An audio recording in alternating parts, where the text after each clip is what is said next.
Bonjour et bienvenue à nouveau sur How to Set Info. Dans cette vidéo, je vais vous donner les 10 meilleurs conseils pour résoudre le problème de décharge de la batterie sur le Samsung S25. Commençons.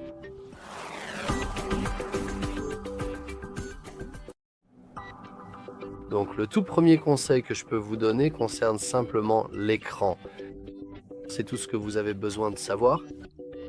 Si nous allons dans les paramètres, puis dans l'affichage ici, nous pouvons voir que nous avons plusieurs options différentes.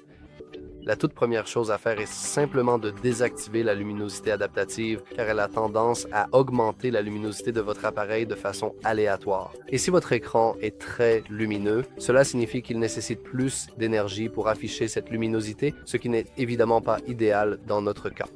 Ensuite, l'autre astuce consiste à passer du mode clair au mode sombre. C'est parce que la plupart des écrans OLED sont des écrans OLED. Et les écrans OLED fonctionnent d'une manière assez particulière. Ils ont besoin d'utiliser plus d'énergie pour afficher des pixels lumineux. Donc si vous activez le mode sombre, cela signifie qu'il y a moins de pixels lumineux à gérer. Ce qui fait que globalement, l'écran consomme moins de batterie qu'auparavant. Et enfin, nous pouvons faire défiler vers le bas ici et réduire le délai d'extinction de l'écran.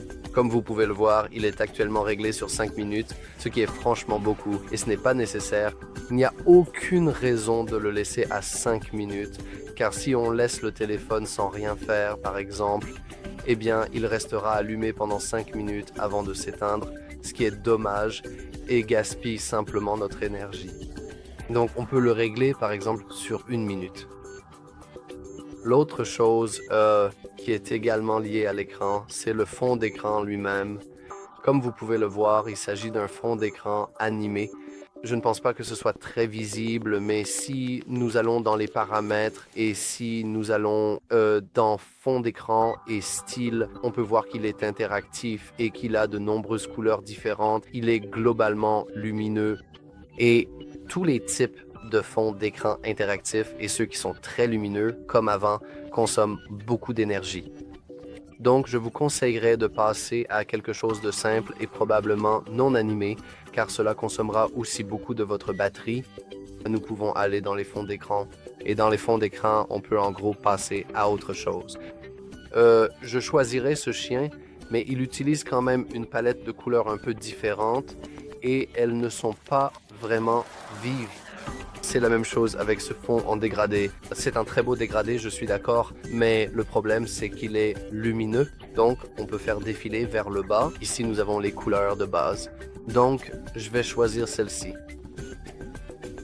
Et comme vous pouvez le voir maintenant, on peut appuyer sur terminer et voilà. Nous pouvons aussi changer les palettes de couleurs. Ça ne change pas vraiment votre batterie, mais je n'aime pas le fait que ce ne soit pas lié à nos couleurs de base. Donc on peut y aller et je vais choisir quelque chose comme ça ou ça. Et bien c'est plutôt sympa. Allons-y avec appliquer. Et maintenant, tout devrait fonctionner et avoir un rendu plutôt sympa. Bien sûr, nous avons un écran de verrouillage très lumineux, mais de manière générale, vous pouvez laisser votre écran de verrouillage tel quel, car il ne consomme pas tant d'énergie que ça. Cependant, ce qui consomme vraiment beaucoup d'énergie, c'est l'affichage permanent, car comme son nom l'indique, il reste toujours affiché. Donc, nous pouvons aller dans Verrouillage et AOD et vous devez vous assurer que votre affichage permanent est désactivé. Sinon, il pourrait s'activer de façon aléatoire et consommer votre énergie sans raison, ce qui est vraiment, vraiment dommage. Comme vous pouvez le voir, je n'ai pas vraiment de Wi-Fi et c'est en fait intentionnel car utiliser le Wi-Fi et surtout les données mobiles consomme aussi la batterie. Maintenant, je ne pense pas que je puisse vraiment dire que cela gaspille, car c'est simplement l'utilisation de votre téléphone. Bien sûr, si vous utilisez votre téléphone, vous utiliserez aussi la batterie, mais il n'est pas nécessaire d'utiliser le Wi-Fi quand ce n'est pas nécessaire, quand vous n'avez pas besoin d'utiliser le Wi-Fi, quand vous n'avez pas besoin d'avoir des informations très brèves et à la demande, ou j'ai oublié le mot, des notifications, etc., etc. Si vous êtes chez vous et que vous n'utilisez rien, alors vous pouvez simplement désactiver le Wi-Fi et surtout désactiver le réseau mobile car ils ont aussi tendance à consommer de l'énergie inutilement. Maintenant, il se passe quelque chose de très intéressant ici et comme vous pouvez le voir, nous avons... Vous savez quoi? Je vais en fait débrancher la charge comme ça puisqu'il n'y a pas besoin de la laisser charger. Et comme vous pouvez le voir, nous avons encore beaucoup de choses en ligne. Nous avons le Wi-Fi, nous avons le Bluetooth et nous avons la localisation, tout ça. La localisation en particulier a tendance à consommer beaucoup d'énergie parce que en fait, il faut envoyer ces données, les télécharger, les envoyer. Ça utilise vraiment une partie de votre énergie. Et la façon la plus rapide de couper tout ça, c'est tout simplement d'activer le mode avion. Et malheureusement, la localisation ne fonctionne pas vraiment avec ça, donc on peut la désactiver manuellement. Mais maintenant, notre téléphone va pleurnicher comme un bébé parce qu'il n'a plus accès à la localisation. Et qu'est-ce qu'on fait? On dit « Désolé mec, je m'en fiche. Je veux préserver ma batterie. » Donc, vous pourriez penser que c'est tout. Bien sûr, on peut aussi aller dans les paramètres. Dans les paramètres, on peut aller dans batterie, économie d'énergie, puis activer l'économie d'énergie. L'économie d'énergie va en gros faire automatiquement certaines choses que j'ai déjà faites. Donc, elle va désactiver l'affichage permanent, réduire la luminosité. Elle va régler la fluidité des mouvements sur standard. Donc, on a plus 120 Hz, mais 60 Hz. Elle activera le mode sombre et elle réglera le délai d'extinction de l'écran à une valeur encore plus basse de 30 secondes, comme vous pouvez le voir. Et c'est plutôt sympa, mais il y a aussi d'autres choses que vous pouvez faire. Par exemple, je ne suis actuellement pas connecté et cela dépend vraiment des applications que vous utilisez, mais en général, il vaut mieux désactiver les mots-clés sur les systèmes d'IA.